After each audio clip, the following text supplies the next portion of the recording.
Bonjour et bienvenue dans Info Express bilingue. Voici l'essentiel de l'actualité. 观众朋友您好，欢迎收看双语快讯。下面请看详细内容。 Dimanche soir, le Premier ministre Gabriel Attal a annoncé rehausser le plan Vigipirate en France à son niveau le plus élevé, c'est-à-dire urgence attentat.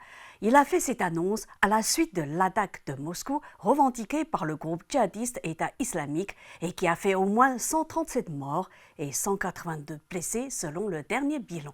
法国总理阿塔尔于24日晚宣布，鉴于法国面临的恐怖袭击威胁上升，法国将反恐安全警戒级别提升至最高级。这一举措是在极端组织伊斯兰国声称发动了这次恐袭的背景下实施。据最新统计，此次袭击造成至少137人死亡，182人受伤。 Suite à l'attaque meurtrière de Moscou, plusieurs cadres du régime de Vladimir Poutine multiplient les appels à la levée du moratoire sur la peine de mort pour les terroristes.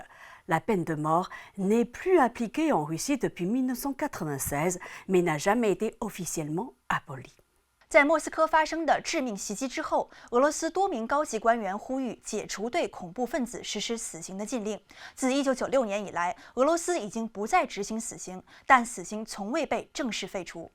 En visite le lundi 25 mars à Lille, le ministre de l'Intérieur Gérard Darmanin a annoncé que plusieurs nouvelles opérations d'ampleur contre le trafic de drogue avaient été lancées en France lundi, dont une dans la métropole lilloise. Au total, 3 nouvelles opérations d'ampleur de ce type vont être lancées, dont une à Dijon. 法国内政部长热拉尔德·达尔马宁于本周一访问里尔时宣布，法国已于当天启动了多个针对毒品交易的新的大规模行动，其中包括在里尔都会区的行动。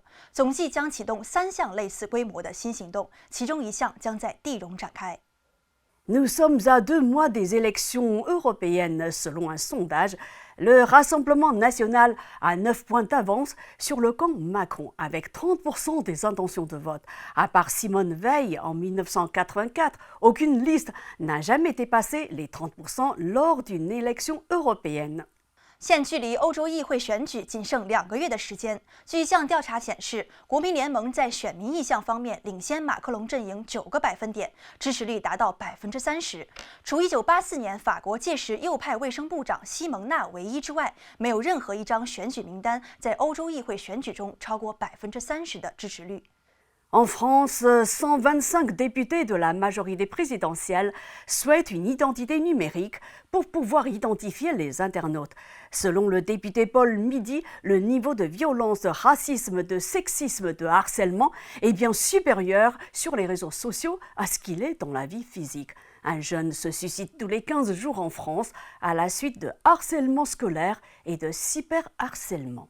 在法国，总统多数党的125名议员希望推出一项数字身份制度，以便识别互联网用户。根据议员保罗·迷迪称，社交媒体上的暴力、种族主义、性别歧视和骚扰现象远远超过了现实生活中的水平。在法国，每2周就有一个年轻人因学校欺凌和网络骚扰而自杀。